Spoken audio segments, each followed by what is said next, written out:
एक भक्त थे त्रिभुवन दास जी। वो बड़े सुंदर वैष्णव थे। तो वो श्रीनाथ जी को सर्दियों के समय बड़ा सुंदर गर्म पोशाक भेजवाते थे। और गोसाई जी को मालूम था कि उनकी पोशाक आती है, हर बार उनकी पोशाक आती थी। और एक समय ये हुआ कि कोई कारण हुआ, उनका कुछ घाटा हुआ और राजा ने उनकी पूरी संपत्ति और सारी चीजें ले ली वापस।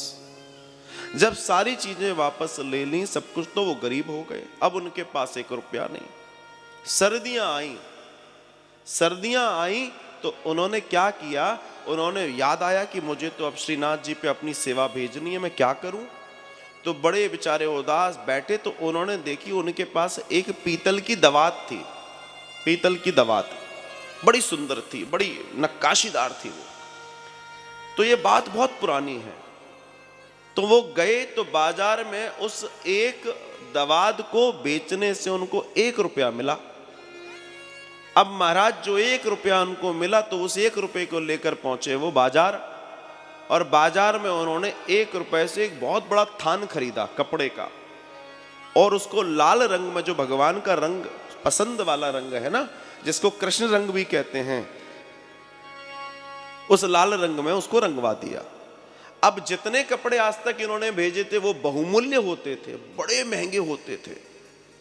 लेकिन भगवान की कृपा देखिए, आज इनके पास तो ऐसा कुछ है नहीं। तो ये बड़े बेचारे उदास हैं। अब ये कहे मैं भेजूं कि नहीं भेजूं, पर इनको संकोच हुआ। इन्होंने कहा मैं तो नहीं भेजता, अगर नाथ जी की इच्छा होगी तो कोई दास गोसाई जी का आएगा तो मैं उसके हाथ में दे दूंगा।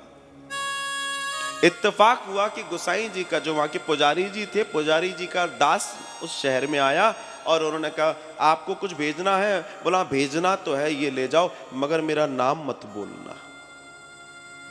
होता है ना संकोच, मेरा नाम मत बोलना। तो बोला ठीक है। अब सारे कपड़े वहां पहुंच गए।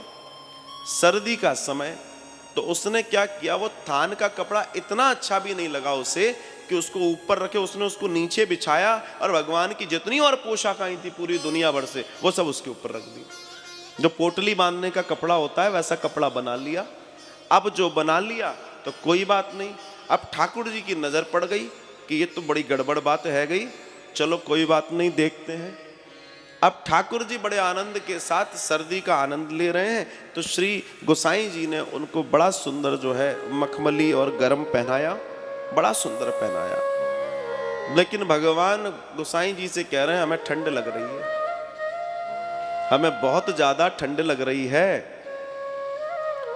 अब गोसाई जी ने तुरंत व्यवस्था करी, अंगीठी जलाई।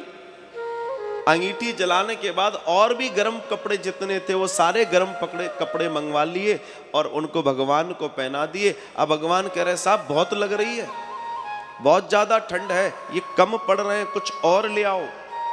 बहुत देर हो गई जब नाटक करते करते, तो गोसाई जी समझ गए कुछ रट्टा है, ये किसी भगत के वश में चल रहे हैं। तो उन्होंने सेवक को बुलाया।